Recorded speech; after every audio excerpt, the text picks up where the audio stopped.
সেখানে Donald Trump হুঁশিয়ারি দিয়েছেন তুমি যে তথ্য প্রথমেই বললে যে শর্তহীনভাবে আত্মসমর্পণ করতে হবে, এবং ইসরায়েল কি বলেছিল 24 ঘন্টার মধ্যেই তারা ইরানের সর্বোচ্চ ধর্মীয় গুরু আল খামেনিকে তারা খুঁজে হত্যা করবে, কারণ তার আগে একাধিক বিজ্ঞানী এবং শীর্ষ সামরিক কর্তাদের তারা নিকেশ করেছে। এরপর গভীর রাতে যে ছবিটা পরিষ্কার হচ্ছে বিভিন্ন অংশ থেকে, যে আল খামেনি প্রথমে ইরানের নিরাপদ বাংকার, সেখান থেকে বৃহৎ কোনো একটি রাষ্ট্রে তিনি এই মুহূর্তে আশ্রয় নিয়েছেন বলে আমাদের বিভিন্ন সোর্স কনফার্ম করছে, এবং এই বৃহৎ রাষ্ট্রটি প্রথম থেকেই ইরানের পক্ষে থেকেছে। বিভিন্ন টেকনিক্যাল ইস্যুতে আমরা তার নাম সামনে আনছি না।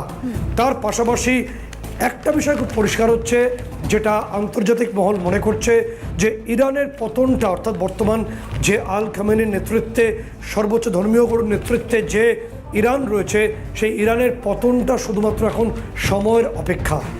এবার যে বিষয়টি ঘটতে যাচ্ছে, যে সিরিয়ায় যেমন আমেরিকা নিয়ন্ত্রিত একটি পাপেট সরকার চলছে, ইরানের ক্ষেত্রেও সেটাই হবে, কারণ আমেরিকা ক্রমশ বিভিন্ন ন্যাটো গোষ্ঠীভুক্ত দেশ এবং গালফ কান্ট্রিজ দিয়ে ইরানকে ক্রমশ ঘিরছে।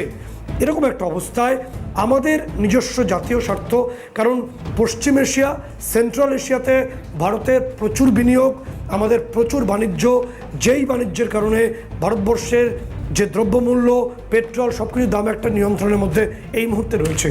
আমাদের যে ডিফেন্স স্ট্র্যাটেজিও অনেকটাই ছড়িয়ে রয়েছে এই ওয়েস্ট এশিয়া এবং সেন্ট্রাল এশিয়া জুড়ে, সেটার কী হবে?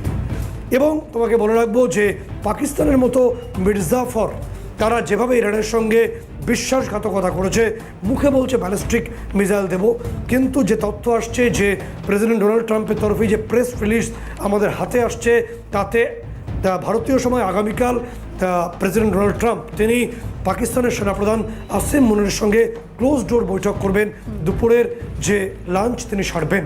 এবং এখানে বলা হচ্ছে পরিষ্কারভাবে যে পাকিস্তানের যে বিভিন্ন এয়ারবেস, সারগোদা আছে, নূর খান রয়েছে, জেকাবাবাদ রয়েছে, এই প্রত্যেকটি এয়ারবেসে যে তথ্য আমরা জানতে পারছি বিভিন্ন অংশ থেকে, যে ইসরায়েলের F-16 এবং F-35 এই যে ফাইটার জেট, তারা পাকিস্তানের এয়ারবেস ব্যবহার করে ইরানে গিয়ে এয়ার স্ট্রাইক করছে, একটাই কারণে টাইম ডিউরেশনটা কমে যাবে।